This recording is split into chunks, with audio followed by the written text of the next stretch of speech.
ሰላም ናችሁ? እንደምን ናችሁ? እግዚአብሔር ይመስገን እዚህ ያደረሰን። ባለፈው ሳምንት ስለ ቅባት መግቢያ ተመልክተን ነበር አብረን ስለ እግዚአብሔር ቅባት መጽሐፍ ቅዱስ ምን እንደሚል። ዛሬ ደግሞ ክፍል አንድን ስለ ቅባት ትርጓሜ ቋንቋዊና ስነ መለኮታዊ ትርጉሙን አብረን ትንሽ እናያለን።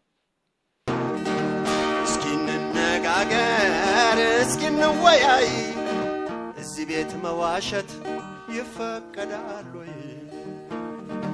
እስኪ እንነጋገር፣ እስኪ እንወያይ፣ አንድ ሲደመር አንድ ሰባት ነው ወይ? ሰባት ነው ያሉ፣ ሰባት ነው ያሉ መድረኮቹን ሞሉ። ሁለት ነው ያሉ፣ ሁለት ነው ያሉ አይጋበዙም አሉ።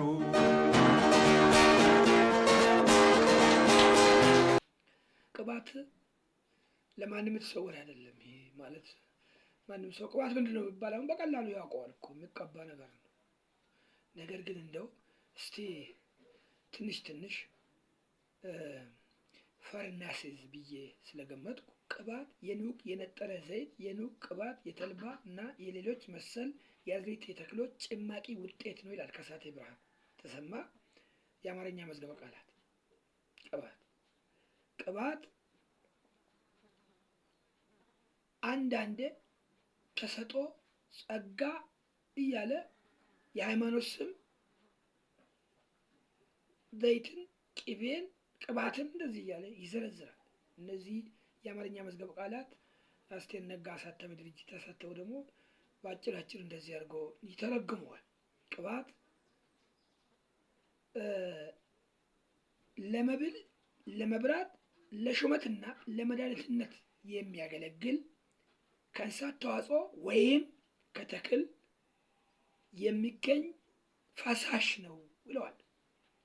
ትግርኛ፣ አማርኛ፣ ንጽራዊ መዝገበ ቃላት ልሳነ ሴም ግዕዝን ትግርኛንና አማርኛ ንጽራዊ መዝገበ ቃላት የሚል አለ። ከዛ ላይ ያገኘሁት ነው ይሄ። ለማንኛውም በአጭሩ ቅባት ፈሳሽ ነገር ነው። ዘይት ፈሳሽ ነገር ነው። ወፍራምን ቢኖር ግን ቅባት ከተባለ የዚህ መልክ ይይዛል ብዬ ገምታለሁ። የተሻለ የቅባት ትርጓሜን አዋቂዎች ደግሞ ቢታክሉልኝ ደስ ይለኛል። ይሄ ቋንቋዊ ትርጓሜው ነው ባጭር። ስነ መለኮታዊ ትርጓሜው ቅባት ሁሉም ክርስቲያኖች የእግዚአብሔር ልጆች የተቀበሉት መንፈስ ቅዱስን የሚያመለክት ነው ይላል መጽሐፍ ቅዱስ።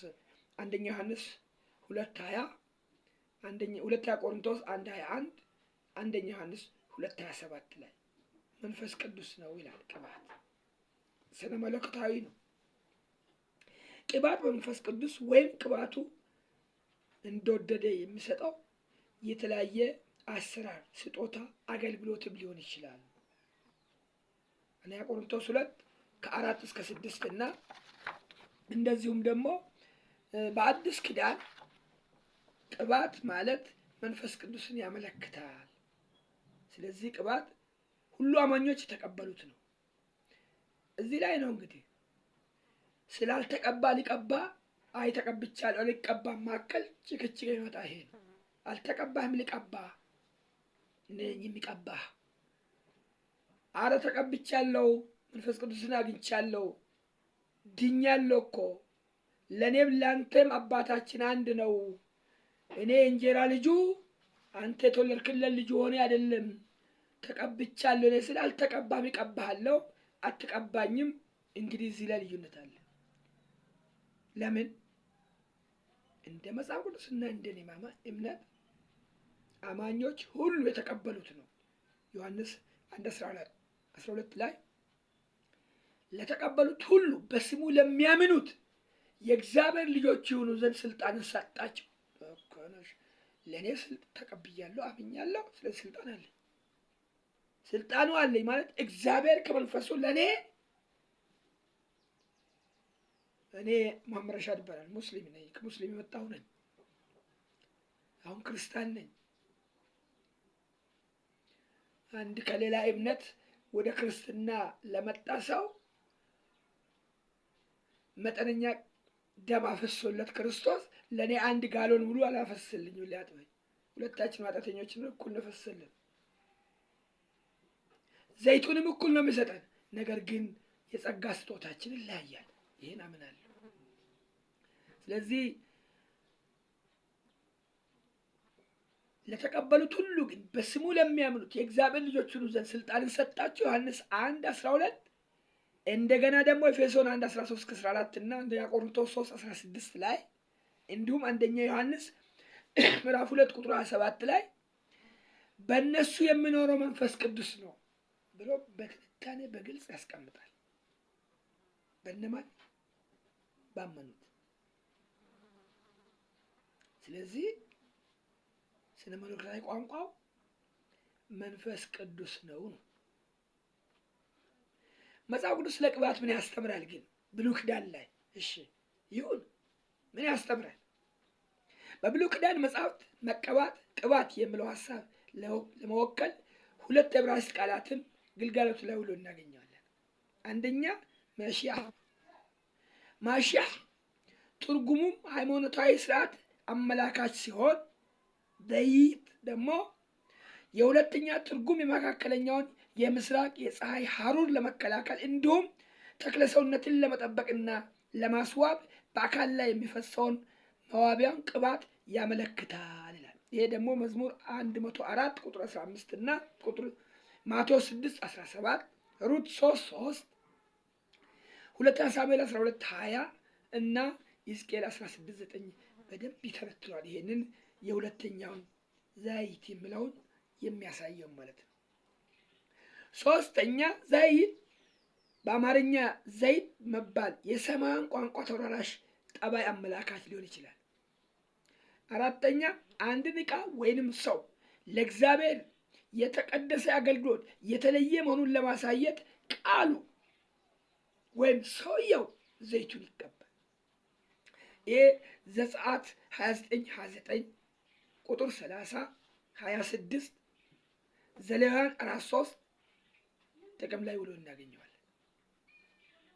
አምስተኛ በብሉይ ኪዳን የተለያዩ ቁሳቁሶች ማለትም ድንጋይ፣ መሰወያ፣ መገናኛ ድንኳን፣ የቃል ኪዳኑ ታቦት፣ በመገናኛ ድንኳን ውስጥ ያሉ ቁሳቁሶች በሙሉ ለሃይማኖታዊ ስራ መለየታቸውን ለማመላከት ይቀቡ እንደነበር መጽሐፍ ቅዱስ ይናገራል። ይህንን ጥቅስ በጥቅስ ማየት እንችላለን ቢያስፈልግ። ይቀቡ ነበር። ለዚህ ለምሳሌ ዘፍጥረት 28:18 31:13 ድንጋዩም ይቀባ ነበር መለየቱን። መሰዋ ይቀባል።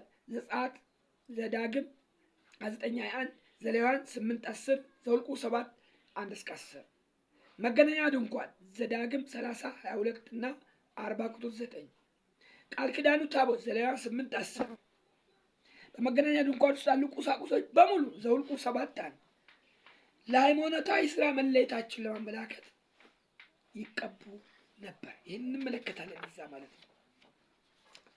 ቅባት በሃይማኖታዊ ስርዓት ውስጥ ሰውን ሆኖ የምናየው ከንጉሥ ዳዊት በፊት እንዳውም በመላ የብሉይ ኪዳን ምንባባት ውስጥ ነው። ከንጉሱ ዳዊት በፊትም ቅባት ይቀቡ ነበር ማለት ማቴሪያል እቃዎች ይቀባሉ። መለየት ለእግዚአብሔር መለየቱ ይቀቡ እንደነበር መጽሐፍ ቅዱስ ይናገራል። ይህ ሃይማኖታዊ እንድምታ ያለው ቃል በብሉይ ኪዳን መጽሐፍ 72 ጊዜ ጥቅም ላይ ውሏል። ቅባት የሚለው በብሉይ ኪዳን ምንባባት አንድ ሰው ተቀባ በዕብራይስጥ ሞሺያ የሚለው ቃል የሚከተሉት ትርጉሞች ወክለው እናገኛለን። ለተለየ ዓላማ ወይም ተግባር መሾም ወይም መሰየም፣ ይህም መንፈስ ቅዱስን መቀበልንና ለእግዚአብሔር አገልግሎት ብቁ መሆኑን የሚያመለክት ነው። ለምሳሌ የሚከተሉትን ምንባባት እኔ ካህናት ዘጸአት 28:37 40:13 እና 15 ዘሌዋውያንም እንደዚሁ ይጠቅሳል። ነገስታት አንደኛ ሳሙኤል 9:16 10:1 ነቢያት አንደኛ ነገሥት 19:16 ኢሳይያስ 61:1 ይቀባል። ስለዚህ በብሉይ ኪዳን አንድ ወይም ጥቂት ሰዎችን ለተለየ ተልእኮ መመረጥን፣ መሾምን መስራት ያደረገ እንዲሁም ለተመረጡበት ዓላማ ብቃትን፣ ስልጣንን ወይም መንፈስ ቅዱስን መቀበልን የሚገልጽ ትርጉም አለው ማለት ነው። ቤት በብሉይ ኪዳን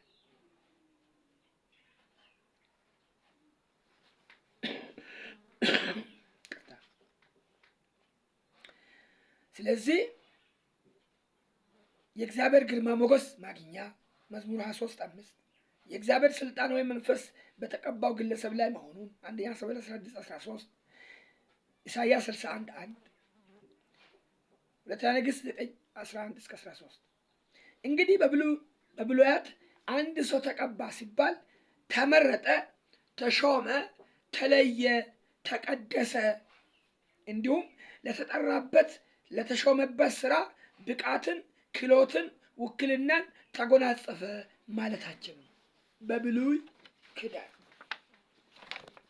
እንግዲህ ይህንን እስከዚህ ከተመለከትን ቅባትን የብሉይ ኪዳንና የአዲስ ኪዳንን ማምታታት የለብንም።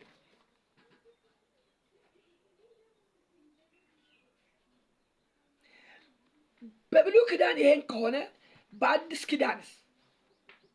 በአዲስ ኪዳን በብሉያት ማሽያ እንዲሁም ዘይት የሚሉት የዕብራይስጡ ቃላት ተክቶ ግልጋሎት ላይ የዋለው ካሪዝማ የሚለው የግሪክ ቃል ነው።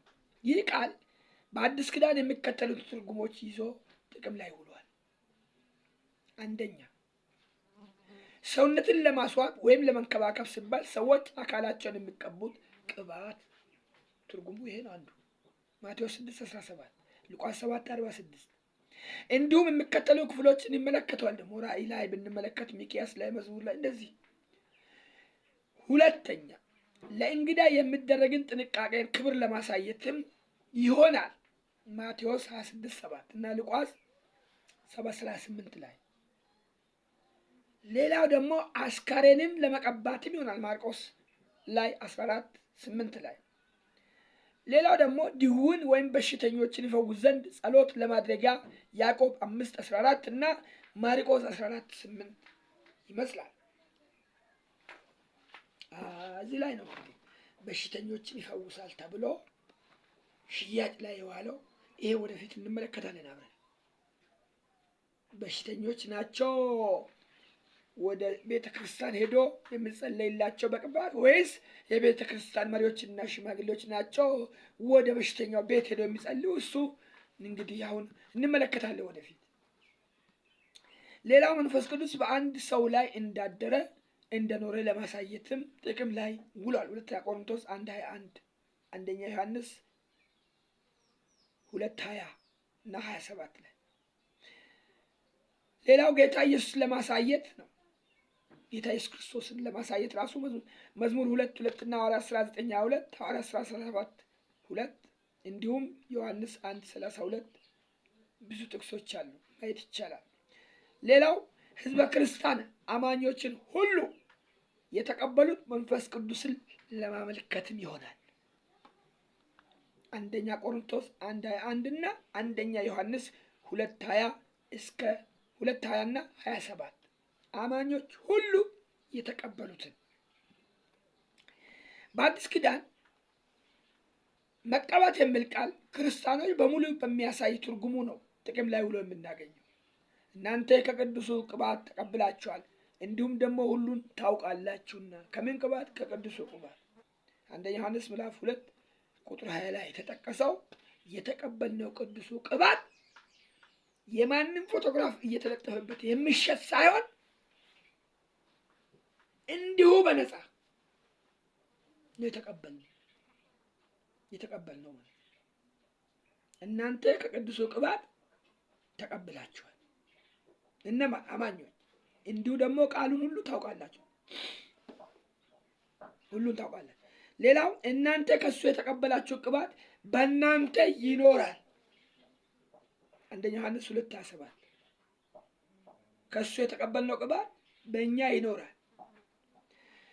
ሌላ ደግሞ በክርስቶስ ከእናንተ ጋር የሚጸናና የቀባን እግዚአብሔር ነው በማለት ቃሉ ያብራራልናል። ብሉይ ኪዳን መጽሐፍት ነገስታትና ካህናት ለአገልግሎት ሲለዩ ሲመረጡ ይቀቡ እንደነበር ይህ የመንፈስ ቅዱስ አብሮነት አብሯቸው እንዳለ የሚያሳይ ነው። በብሉይ ኪዳን መንፈስ ቅዱስ ያድር የነበረው በእነዚህ አገልጋዮች ውስጥ ብቻ ነበርና፣ በአዲስ ኪዳን ግን ይህ ፍጹም ተቀይሮ እንመለከታለን። ይኸውም መንፈስ ቅዱስ በሕዝበ ክርስቲያኑ ሁሉ በተናጠልም ሆነ በጋራ ከመኖር ባሻገር መንፈስ ቅዱስ ማደሪያ ያደረገው ሰው ክርስቲያን እንዳልሆነ ወይም ልደት እንዳላገኘ ተገልጿል። መንፈስ ቅዱሱ ማደሪያ ያላደረገው ሰው ክርስቲያን አይደለም። መንፈስ ቅዱስ ወይም ቅባት እንደወደደ የሚሰጠው የተለያየ አሰራር፣ ስጦታ፣ አገልግሎት አለ። የተለያየ ስጦታ፣ የጸጋ ስጦታዎች ማለት ቆሮንቶስ ላይ እንደተጠቀሰ፣ ቆሮንቶስ 12 ላይ እንደተጠቀሰ የተለያየ ስጦታ አለ። ቢሆንም በአዲስ ኪዳን ቅባት አገልግሎትን ወይም አሰራርን ሳይሆን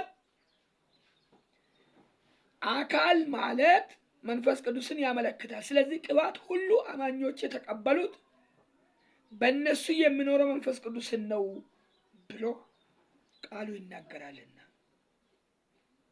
ኤፌሶን 1:13-14 ላይ መንፈስ ቅዱስ በአማኙ ሕይወት የሚኖረው ደግሞ ለዘላለም ነው።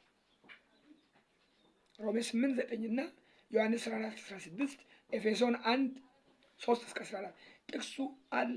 መጽሐፍ ቅዱስን አገላብጠን ማየት ነው። ክርስቲያን በኃጢአት ሲወርቅ መንፈስ ቅዱስን ያሳዝናል ወይም ደግሞ መንፈስ ቅዱስ ያዝናል። መንፈስ ቅዱስ ብርሃን የመንፈስ ቅዱስ ብርሃን ከሱ ውስጥ ይዳፈናል። ነገር ግን በኃጢአታችን ብንነጻ ኃጢአታችን ይቅር ሊለን ከአመፃ ሁሉ ሊያነጻን የታመነ ጻድቅ እሱ ኢየሱስ አለልኝ። 1 ዮሐንስ 1:9 ብሉይ ኪዳን ግን መንፈስ ቅዱስ በተቀቡት አገልጋዮች ላይ እንኳን የሚኖረው በጊዜያዊነት ነበር። ለምሳሌ ንጉሥ ሳኦል 1 ሳሙኤል 16:14 ንጉሥ ዳዊት 1 ሳሙኤል 16:13 ከመዝሙር 51:11 ባስልኤል 9:31 2-5 መሳፍንት 15:14 ስናነጻጽር ምን እናገኛለን? በጊዜያዊነት በእነሱ ላይ ይኖራል። በብሉይ ኪዳን አንድ ወይም ጥቂት ሰዎች ለተለየ ተልእኮ መመረጥ መሾምን መለየት ይሆናል ማለት ነው። በአዲስ ኪዳን እናንተ ከቅዱሱ ቅባት ተቀብላችኋል ሁሉን ታውቃላችሁ ሲል ለእኛ ሲያብራራልን እግዚአብሔር ምን ያህል በመንፈሱ በቅርበት ከኛ ጋር እንደሆነ ያሳያል። ስለዚህ ለእግዚአብሔር እንጀራ ልጆቹ አይደለንም። በየሰው ቤት ወይም በየሰፈሩ ዘይት የምንሸምተው እየዞር ሳንሸምት ሳንገዛ በነፃ ኢየሱስ ይባረክ። በነፃ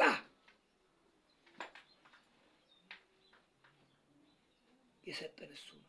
ስለዚህ እሱን እንባረካለን፣ እሱን እናመሰግናለን። ስለዚህ ለሚቀጥለው ጊዜ የምንመለከተው መጽሐፍ ቅዱስ ስለ ቅባት ምን ያስተምራል የሚለው እንደገና አብረን እናያለን። ይህን የተቃቀስኩበት ምክንያቱ ለምንድን ነው? ትንሽ ለውይይት መነሻውን ዘንድ ያቀረብኩት እንጂ ከኔ በተሻለ ሁኔታ ስለ ቅባት ማብራራት የሚችሉ ወንድሞችና እህቶች እንዳላችሁ ይገባኛል። ስለዚህ እርዱኝ እስቲ። መሳቃ እየሆን ነው፣ እርዱን። ወንጌል መመስከር አቅቶናል፣ መስራት አቅቶናል።